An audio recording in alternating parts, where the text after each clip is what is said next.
Hi guys, James at RampantLionReviews again for you today with another beer review. For this one we are going to head over to the Netherlands, and it's my first Dutch beer that I've reviewed in quite a wee while if memory serves me correctly. And this was a brewery who I really had a good experience with in the past. The last beer I reviewed from these guys was the Caramel Fudge Stout when it came through the Systembolaget small party, and when I saw this one online I just had to get it and have a go at it. So for this one we're going to return to Middelburg, which is in the very kind of southwestish corner of the Netherlands. It's actually closer to Antwerp and to Ghent than it is to the likes of Rotterdam and the bigger cities in the Netherlands. And we're going to do my second review from Brouwerij Kees. So this one is the wee heavy Scotch ale. It comes in at 9.5%, and this guy has a rating of 94 both overall and within the style on Rate Beer. It was well into the 4 stars on Untappd when I checked it out as well. And like I said, my last experience with this brewery was really positive, so I'm sure this one will live up to that kind of expectation as well. I always love trying Scotch ales from different parts of the world. One of the best Scotch ales I ever had actually was from Brown, who were from Brazil. That was one of the beers that Fabrizio sent me, of course, and that was a really good one. And of course the best Scotch ale that you're going to find in Scotland is the Old Parochial from Tempest in it, but I do love trying Scotch ales from different parts of the world. So this is the very first Dutch one that I'm trying, although I did find some Scotch ales from Belgium actually, so and that was mainly because the soldiers from the First World War were based there. So if you do know any Scotch ales from random places, do get in touch and let me know about them and see if I can get a hold. And if you're watching in the Netherlands, please do let me know if there are any other Dutch Scotch ales as well, because I know the Dutch craft beers are really good quality. So yeah, so anyway, as is usual with my beer reviews then, I'll tell you a little bit about the brewery. If you want to get straight to the tasting, of course, just fast forward. All the usual links are in the description below. That's the brewery website, the link to my other reviews that I've done from Brouwerij Kees before. No doubt I will be able to do some more in the near future. There's all the usual social media. If you want to see more beer reviews, do please consider subscribing to the channel. The whole channel, of course, has a geography-based tagging system, so you can go into the homepage and search for beer based on country, city or state, whatever it is you're interested in.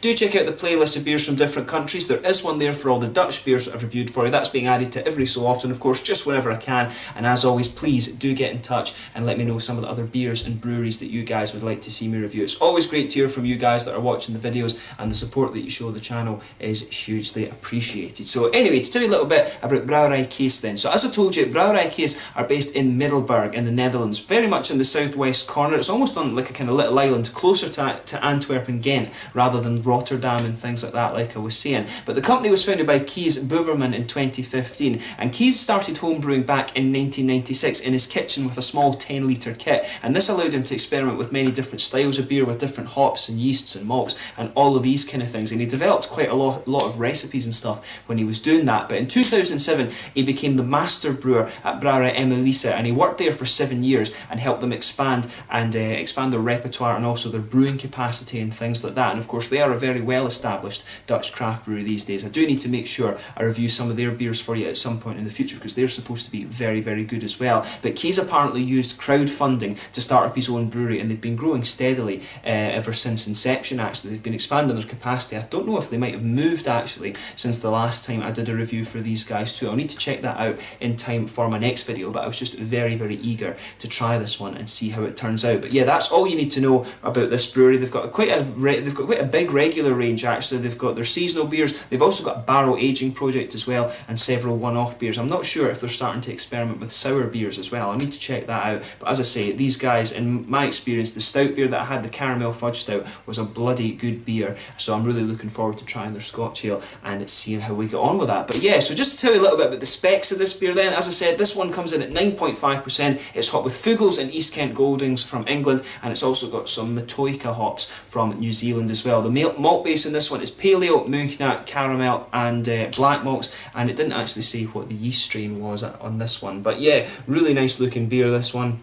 As I said, 9.5%, and you know, that's what you want as a Scotsman. You want your Scotch ales to be pretty bloody strong, and it'll be interesting to see whether this one leans a little bit towards the kind of Scottish Scotch ale, if you like, or the slightly sweeter, more sugary American ones. There you can see the Brouwerij Kees bottle cap on this one, but I do like that kind of tartan background that it has, the blue, obviously, for Scotland. It's kind of interesting that they chose blue actually, because a lot of people, when they choose tartans, of course, they will actually just you know, use a kind of red one, some of the Stuart tartans or something like that are very well known. So I do like that they actually used the national colours for this one, the blue and white. So yeah, big thumbs up to Brouwerij Kees for that one. But best before the 2nd of 2020. To be honest, I would say it doesn't actually say when it was bottled, but I would say to you, when it's 9.5% and it's a Scotch ale, you could probably get away with aging it a little bit more than that in my experience. But anyway, he's an expert brewer obviously, so maybe he knows better than me, but I would say you probably could get away with aging this beer a little bit more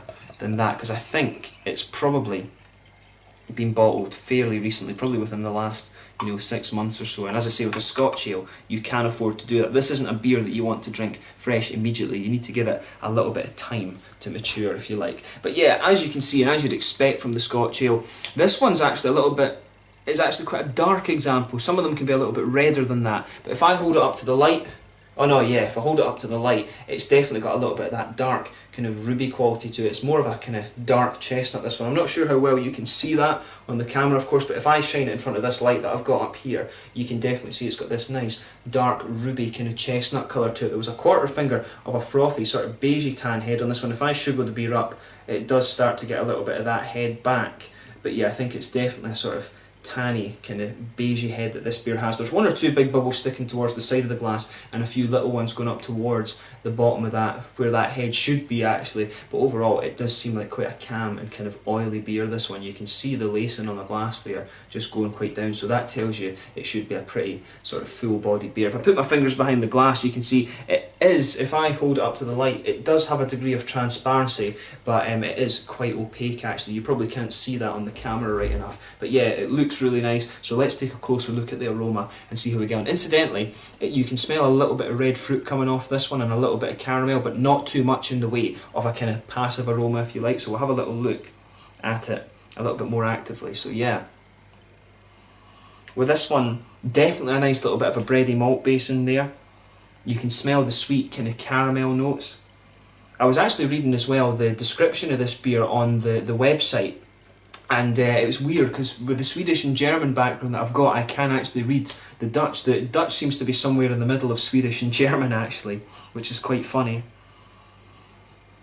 So yeah, that's another thing. That's maybe another language I can pick up fairly quickly. I'd love to go to the Netherlands and do my PhD at Leiden. We'll need to see if that's something for the future right enough with the astrochemistry and astrophysics stuff that I've been doing. But yeah, with this one, yeah, lovely bready malt base on this one. It's kind of a brown bready, not quite rye bread I would say, but definitely a nice brown bready note that's coming out of this one. You can smell that smoothness of the German malts in there. So yeah, a little bit of toasted character, some nice toasted biscuity, grainy sort of notes. Quite a bit of sweet caramel as well. And you can smell a little bit of earthiness from the hops. There's a wee touch of a kind of grassy note in there as well, but it really does lean towards the malty side of things. It smells really good actually. We'll see, in terms of the aroma, it does actually reflect the Scottish Scotch ales quite well, if that makes sense. As I always say, the American ones do tend to be a little bit more sugary and sweet, whereas the Scottish ones, you've always got a little bit of that roasted malt base to them. So I'm interested to see what flavour profile they've gone for with this one. But yeah, a little bit of a kind of red, fruity note coming off it as well. For me, this one leans kind of towards the sort of figgy notes. I'd say it's more figs that are coming off this one rather than the sharper cherries, not cherries, raisins or plums. But yeah, there's a little bit of an almost nutty character in there as well, especially if you go a bit further back from it and take it more deeply. But yeah, really nice smelling beer, this one. It's quite a subtle aroma. It's not one that's going to jump out the glass at you. But as I always say, take a little bit of time and enjoy the aroma of the beer before you get stuck into it. So let's try this one now then. So this one is the Wee Heavy Scotch Ale from Brouwerij Kees in Middelburg in the Netherlands. Let's get stuck into this beer. Proost.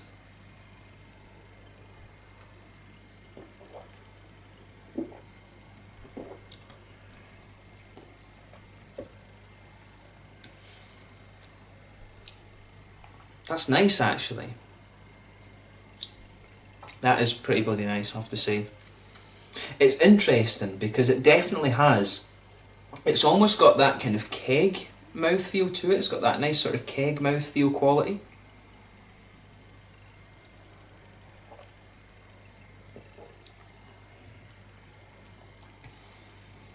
Yeah. That's a good Scotch ale. I'll say that straight away. It is a good Scotch ale. And I like the mouthfeel that it has as well. The mouthfeel that this one has, it almost could have been just pulled straight out one of the pump cask beers, the keg beers. it has such a lovely mouthfeel to it. It's very oily and kind of full bodied, and that really suits this one. This beer, in terms of Scotch ales, generally the style is one of these ones where it's more about how the flavours kind of blend together. But this beer in particular, even within that sort of scope, if you like, is one where it's all about how the flavours blend together. Some of them can lean a little bit towards the peaty side of things, which was the case with the Old Parochial. It had this really nice, the Tempest Old Parochial had this really nice peaty background. The Boda Brown one from Brazil that I was talking about, it had this sort of smoky character, had a little bit of maybe German Rauch malt or something in it, which worked for it really well. It had this almost meaty quality to it. This one really is about the sort of bready, kind of the sort of mix between the grainy, caramel, biscuity sort of malts. It's all about how that part of the beer goes together. That's where this one leans, definitely a little bit towards that caramel, bready side of things, but it works really well, and the mouthfeel really complements it with this beer.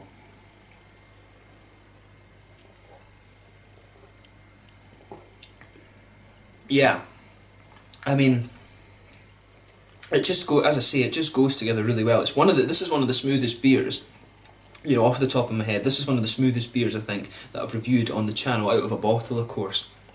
It's just really, really nicely done. As I say, it doesn't say on the bottle exactly when it was bottled. I would be interested to know that, but I cannot find for the life of me. It doesn't say on the cap either. I can't find for the life of me when this beer was actually bottled. That would be really interesting to know, but I mean, it doesn't particularly matter. If the beer's good, the beer's good, but it's just so smooth, and it's got that lovely oily mouthfeel to it, and it really suits it. So as I always say with beers like this, sugar it around your palate a little, and just let your whole mouth kind of adjust to it. But yeah, let's start off with the malt base. I've not really even talked about the flavour yet. So with this beer, you've got this nice kind of bready malt base. You can feel that sort of German Munich pale malt just blanket in the middle of your palate there. To be honest, the Munich malt's probably the one that gives you that nice smoothness that this beer has. It is cool actually to see the German malts, that, you know, that stereotypical you know, beer producing country, those malts coming into the Scotch ale and doing really well. I love that. But with this one, you can see you just get that nice kind of smooth malt base to it. That definitely is the German malts in there. You can feel that just kind of forming the linchpin of the beer. On top of that, you can definitely pick out the nice sort of sweet caramel malts in there. They must have just used a very, very small amount of black malt with this one, because there's not really that kind of much of that flavour coming out of this one. There is a little bit, if I understood right, Svark malt, which I would guess is like the same as Svark malt and Schwarzmalt in German. I would guess it's black malts. They must have just used a very little amount of that, because you get a tiny little bit of roasted character, but not very much. But the roasted notes that you get from this one, the kind of toasty qualities, do mix in with the caramel. There's a little bit of a biscuity flavour to this beer as well, and it's just nice how everything kind of goes together. I do like how the flavours in this beer just blend together. It's almost, when the flavour matures a little bit, when it just mellows out, you get a little bit of a kind of woody and nutty feel just around the edge of your tongue. It's almost as if there's a kind of U around your tongue, a sort of horseshoe shape, just between the very edge of your tongue and then that very kind of centre part of it. And that's where those nice kind of woody, nutty flavours just start to push their way out. Right in the middle of your palate, you've got that sweeter, toasty caramel note. And then underneath you've got that lovely kind of bready feel that the beer has. It's just really nicely done.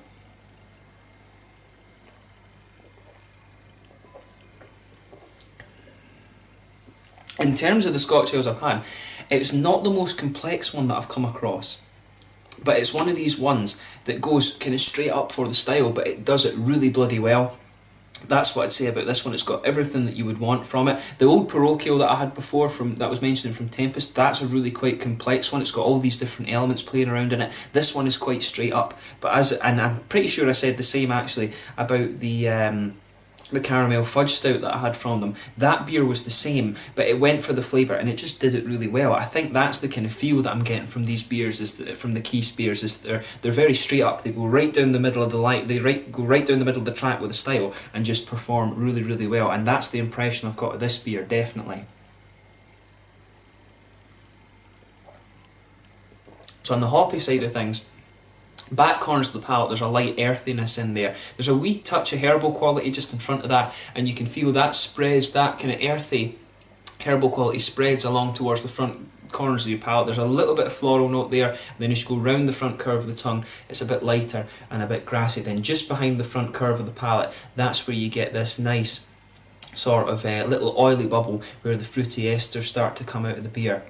And interestingly, underneath that you can pick up a little bit of a grainy note, but it's mainly a sort of figgy and candied red fruit that's coming out of this beer for me. It reminds me of the little heart-shaped sweets in the Haribo Star Mix. That's the kind of flavours you're getting from this, and maybe a little bit of a juicier figgy note as well. But overall, it's a really, really nice beer, this one. It's very straight down the line of the Scotch ale, but it pulls the flavours out of the bag really, really well. So a big thumbs up to Brouwerij Kees from this one. I'm really impressed with this, and I said the same about their stout beer as well. I need to try an IPA or something from these guys, because both of the beers I've tried have been the big heavy ones as well, so hopefully I can get a hold of some of the different ones. But it's a really nice beer, this one, and I'm glad that I got to try it. In terms of the mouthfeel, I've talked about that before, of course. This beer is definitely full-bodied. The carbonation is very, very smooth. It's a big oily mouthfeel to this one. It definitely leans towards the malty side of things. Like I say, that bready base that it has is really nice, and then there's a good bit of sweetness in there as well. As the flavour mellows out, you get a little bit of a kind of grainy note there. Nice smoothness from the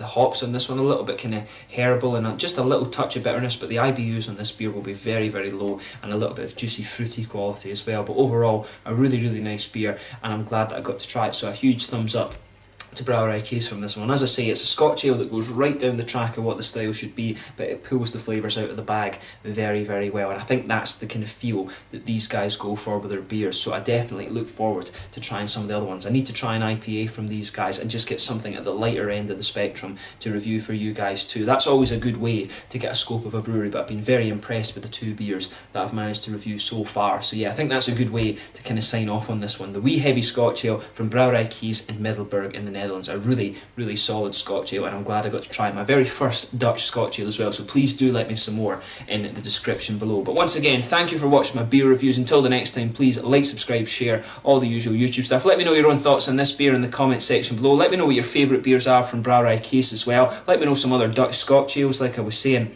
And do let me know some other beers from the Netherlands that I should have a look at. Until the next time, please like, subscribe, share, all the usual YouTube stuff. Check out my social media, and hopefully I'll see you soon on my next beer review. The wee heavy Scotch ale from Brouwerij Kees in Middelburg in the Netherlands. A really bloody good Scotch ale. Slange just now, Proust.